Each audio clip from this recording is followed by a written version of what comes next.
Guys, ngayon naman ay pupuntahan natin yung Sheringham Point Lighthouse. Ano yun, Parula. So, sarado yung daan dito. Hindi kayo makakapasok. So, mag-park na lang kayo doon. Pwede naman mag-park doon. Tapos talakarin na lang natin. Nagtanong kami, sabi nung napagtanongan namin is walang parking lot sa loob. So, pwede daw mag-park doon sa labas. Kaya, talakarin na lang natin papuntang lighthouse. So, tingnan natin kasi nakita ko sa napanood namin sa YouTube kanina. Wala, maganda lang sa view kaya pinuntahan namin. Sa malapit lang din naman. Kaya ayun, tingnan natin kung mas maganda pa sa personal o sa social media. Sama na natin guys si Master Pogi. Nakapagpahinga na siya. Natulog ako guys, ang haba ng... Hindi niya kinaya kanina kaya ayun, nakapag-recharge na ulit kaya pwede na sa lakaran. So, may kasama tayong Pogi ngayon. Sabi nung napagtanongan namin, mga 2 minutes walk daw from the gate. So, tingnan natin. So guys, we're here. Ayun, tama yung sabi niya. Yan, di masyadong mabasa, no? Sheringham Point Lighthouse. So, sa mga gustong pumunta dito. Ito yung, we are non-profit society and depend on your financial donation to maintain access and enjoyment of this Canadian heritage site. Please give generously. Minimum suggested donation is $5. So, kailangan meron kayong cash, $5. Welcome to Sheringham Point Lighthouse. 9 AM to 5 PM. Ayun. So, sige. Saan ba natin lalagay yung ating donation? Ito guys. Donation station. So, mayroong ano dito. Tawag dito. Tingnan natin kung hindi makikita, no? Yan, silipin natin. Gamitin natin itong telescope kung ano makikita natin. Ito pambata. Okay.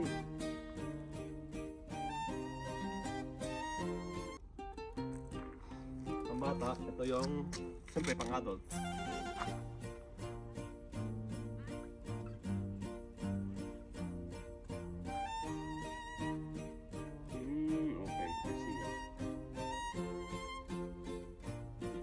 Maganda to kapag kasi minsan may mga time na may mga dolphin na dumadaan. So, kita mo kasi ang layo nung abot niya eh. So, telescope. So, ganda Brad. Pakita mo si Master Pogi. Ikaw, gusto mo try? Yes. So, Ayun din sa kabila.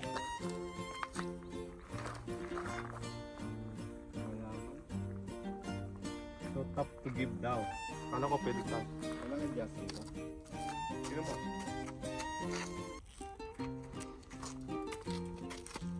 Ano nakikita mo Brad? Sabihin mo sa akin.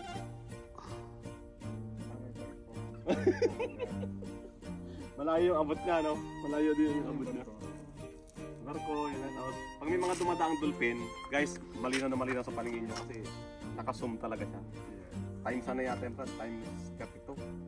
Oh, talo siya sa cellphone. 40. So, ito ha.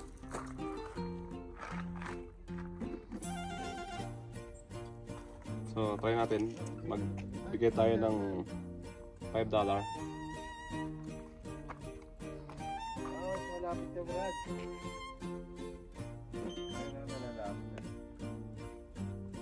Ganun lang guys, no? Napakasimple, no? No? Parang 10 at 20 yata yun. Ano pa? Ano sabi niya? Minimum $5. So, ito yung history ng Sheringham Point Lighthouse. Built in 1912. Oh, tagal na pala nitong lighthouse na to ah.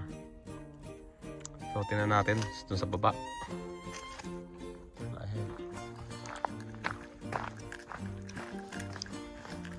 Ay, si Master Pogi oh.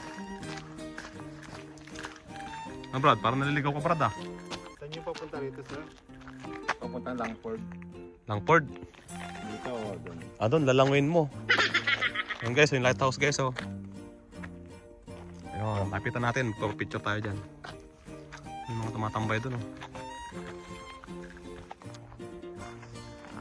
Ayan guys, may mga signage dito.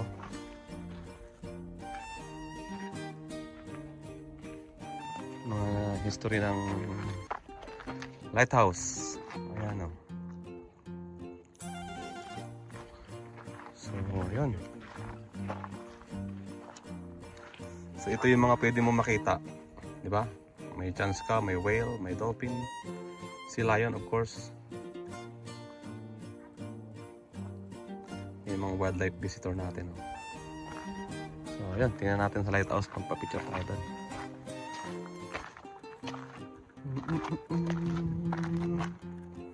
Ayun oh. Ayun na. Ayun guys. Dito na tayo sa lighthouse. Okay natin sa loob dali.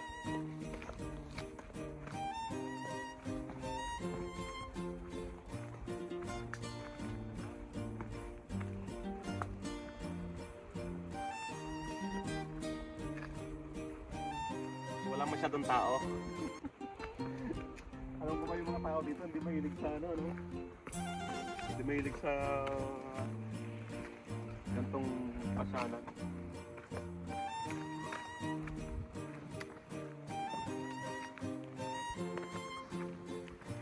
Parang dagat, oh. Atol na atol.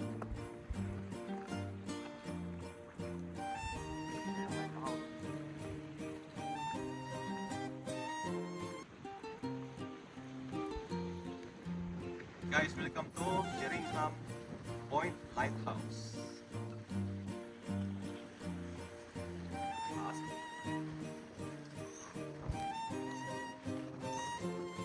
Alam ko pwede siyang akitin pagka may susi. Wala tayong susi. So, hanggang dito lang tayo sa punta. Pakting guys yung loob ng lighthouse.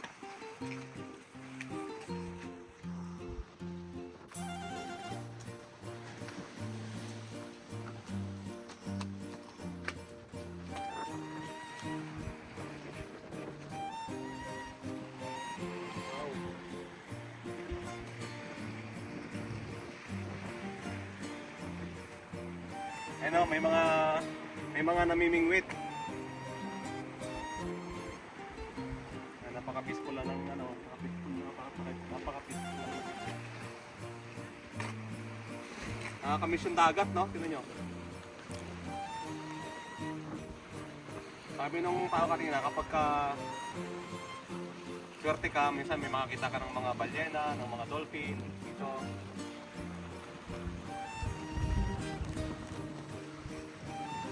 Wala, mayroon tayong kasamang may balat sa puwet. Wala tayong makita. Kung gusto mo lang magmuni-muni, yan. Hindi mo yung view ng dagat. Tapos gusto mo makarinig ng mga hampas ng mga alon. Saka Brad!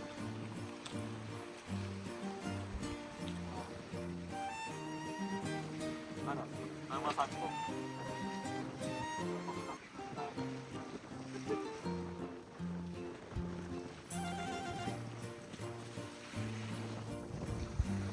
Hindi ka mamingwit dito eh.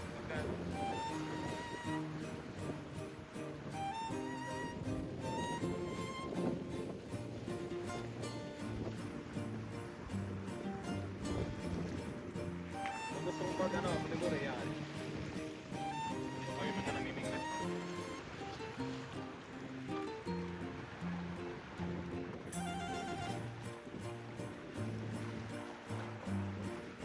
For sure, maraming ano dito, maraming mga isdang bato.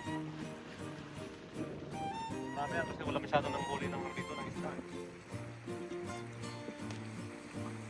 Pilipinas to, malamang wala na, marami ng tambayan dito. Sa kanila wala, napakatahimik guys. No?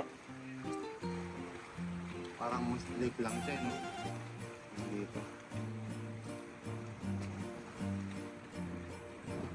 Yan guys, ito yung view na makikita mo dito sa ibabaw ng lighthouse. Ikutin natin ng 360 camera.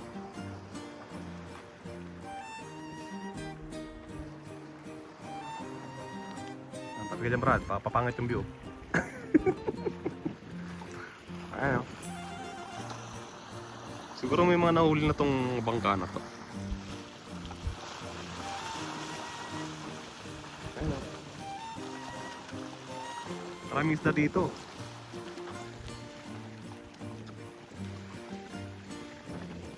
Ayun yung view ng lighthouse.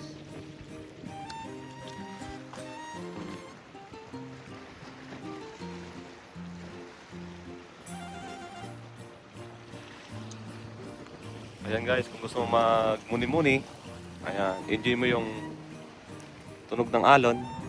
Yan. Anong naiisip mo kapag nakakarinig ka ng ampas ng alon? Naisip ko yung ano, yung unan ko tsaka yung higaan. Nakakarinig ako ng alon. Nakakantok ka na.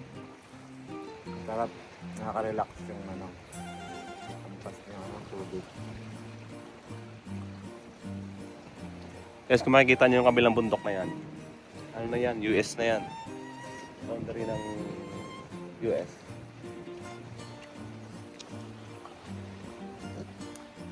Napaka-peaceful lang ano. Hmm.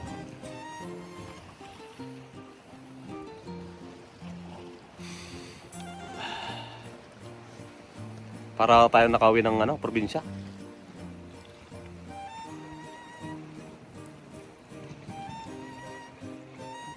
Dito yan sa Sheringan Point Lighthouse.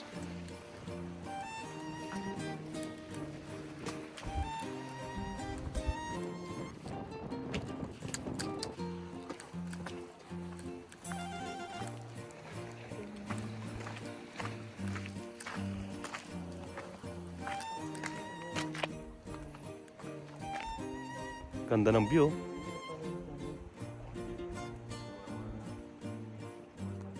Ayan guys, uwi na tayo. Ayan, kung mga gustong puntahan tong lighthouse na ito.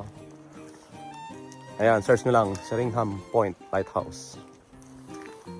So, ayan. Panibagong ano lang, panibagong experience. So, uwi na tayo.